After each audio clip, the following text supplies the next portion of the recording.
सत्संग है या असत्संग है, इसका ज्ञान कहाँ से होगा? उसके लिए परमात्मा ने स्वयं आकर के ज्ञान दिया है, कबीर भगवान ने, कबीर परमेश्वर जी ने। उस समय वो परमात्मा स्वयं सतगुरु रूप में आए थे, लेकिन वो परमात्मा भी थे। वो आते ही इस लोक में इस उद्देश्य से हैं कि मैं अपने बच्चों को, अपनी आत्माओं को अपनी जानकारी स्वयं बताऊं, सत्य सत्य बताऊं, सच्ची साधना इनको बताऊं, और ये इस साधना इस विधि से करके इस प्रकार मर्यादा में रह करके ये यहाँ काल के जाल से निकलकर सतलोक आ जावे। प्रत्येक युग में कबीर परमात्मा आते हैं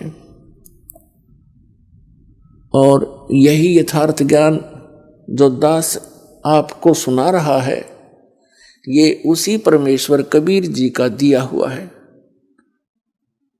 और दास ने उन्हीं की कृपा से, कबीर परमेश्वर जी की रजा से, गुरुदेव की दया से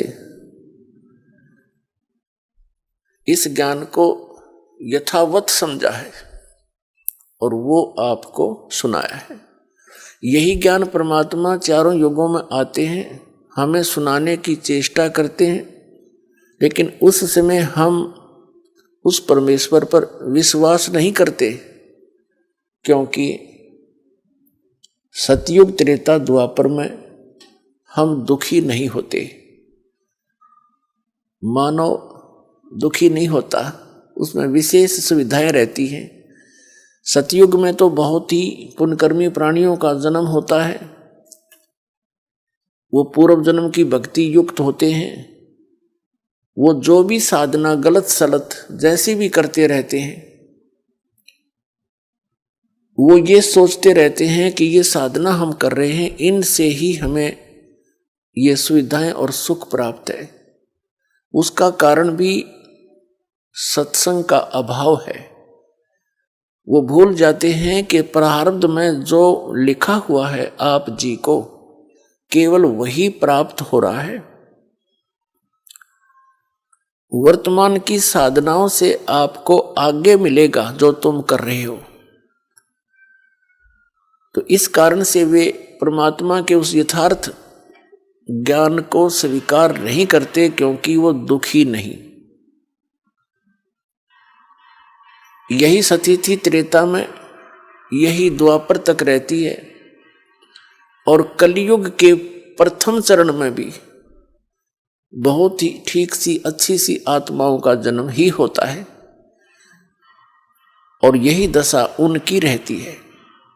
दूसरा कारण ये होता है कि हम अशिक्षित होने के कारण सद्ग्रंथों से अपरिचित रहते हैं, और जो हमारे धर्मगुरु हुआ करते हैं और पहले थे, वे एक भाषा विशेष से तो परिचित होते थे, लेकिन सद्ग्रंथों की सत्य से, उस यथार्थता से वो अपरिचित होते थे।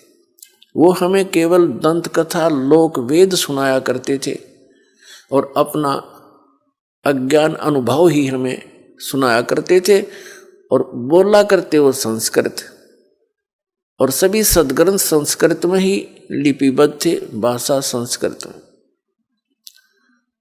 तो हमने ये दृढ़ विश्वास था कि हमारे जो धर्म गुरु हैं, ये जो ज्ञान बता रहे हैं, ये विद्वान हैं, संस्कृत भाषा पढ़े हैं, इन्होंने सद्ग्रंथों को ठीक ठीक समझा है।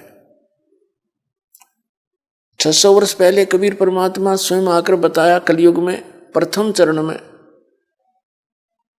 कि जो तुम्हारे धर्म गुरु हैं किसी भी धर्म मजहब के, ये अपने सद्ग्रंथों से भी परिचित नहीं है, ये कोरी झूठ बोल रहे हैं। इनका उद्देश्य केवल मनी मेक है, आपको भ्रमित करें। ये केवल पैसे के स्वार्थ के लिए आपको मिसगाइड करते हैं। जो ना करने की क्रियाएं आपसे करवाई जा रही हैं, और जो ज्ञान ये बता रहे हैं वो व्यर्थ है, शास्त्रों के विरुद्ध है।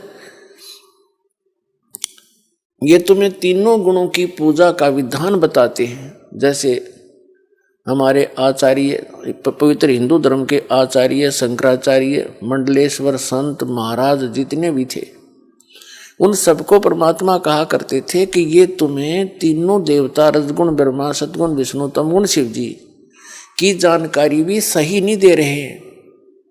ये इनको ब्रह्मा को छोड़कर भगवान विष्णु और भगवान शिव को, शंकर को ये अजरो अमर बताते हैं। इनकी मृत्यु नहीं होती। मृत्युंजय, कालज्य, सर्वज्ञ और सर्वेश्वर बताते हैं। ये झूठ बोलते हैं और इन तीनों गुणों की पूजा गलत है। कबीर जी कहा करते थे, परमेश्वर जी, तीन देव की जो करते भक्ति, उनकी कदे ना होवे मुक्ति। गुण तीनों की भक्ति में ये भूल पड़ो संसारे, कहें कबीर निज नाम बिना कैसे उतरो पार। तो उस समय परमात्मा जो ये ज्ञान कहा करते थे कि इन तीनों देवताओं की भक्ति से, श्री ब्रह्मा, श्री विष्णु, श्री शिव जी की साधना से आप जी की गति नहीं हो सकती, आपका मोक्ष नहीं हो सकता।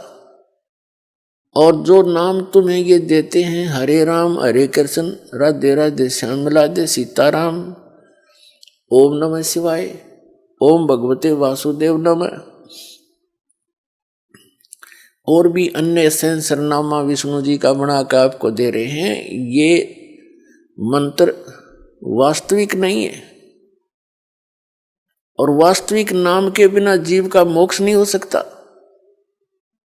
रोगी है, उसको यथार्थ औषधि नहीं मिलेगी, उसका रोग कैसे नाश होगा।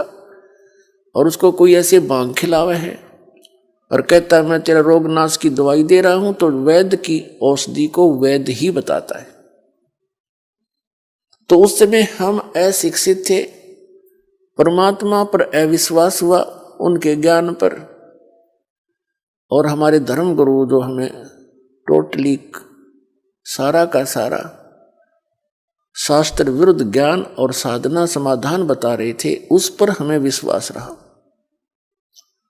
तो उस समय जो कलयुग के प्रारंभ में भी अच्छी आत्माओं का ही, बहुत सी अच्छी आत्माओं का जन्म होता है। आप जो हमारी उम्र के हैं इनको पता है, आज से 50 वर्ष पहले जब हम कुछ जानने योग्य हुए थे छोटी आयु में, उस समय के लोगों के विचार, उनके अंदर कितनी सहनशीलता, आपस में प्यार भाव, और वो तकरीबन सभी ठीक रहते थे, स्वस्थ भी रहते थे, उनके परिवार भी स्वस्थ रहते थे, कोई विशेष आपत्ति नहीं आती थी एक आध परिवार को छोड़कर। तो वो अच्छी आत्माएं थी, उनके पिछले जन्म के संस्कार ही उनको प्राप्त थे।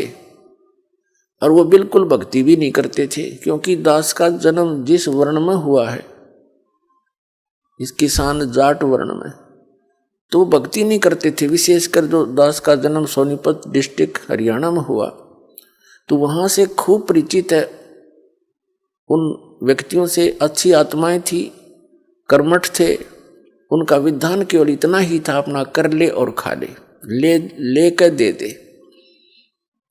इसमें वो दृढ़ थे, लेकिन भक्ति के आसपास नहीं थे। और फिर भी सबको सारी सुविधाएं थी, बच्चे भी ठीक थे, उनके आगे संतानें भी थी एक आधे को छोड़कर। और वो बिल्कुल भक्ति नहीं करते थे, सारा दिन होका पाड़े, ताश खेल, या कि मैं और बात बतलावे। राम नाम तो उनका मुंह पकड़े, दास ने सुना नहीं। रिश्तेदारियों तक का भी खूब ज्ञान है मुझे, और घर का भी, अपने परिवार का और अपने गांव का।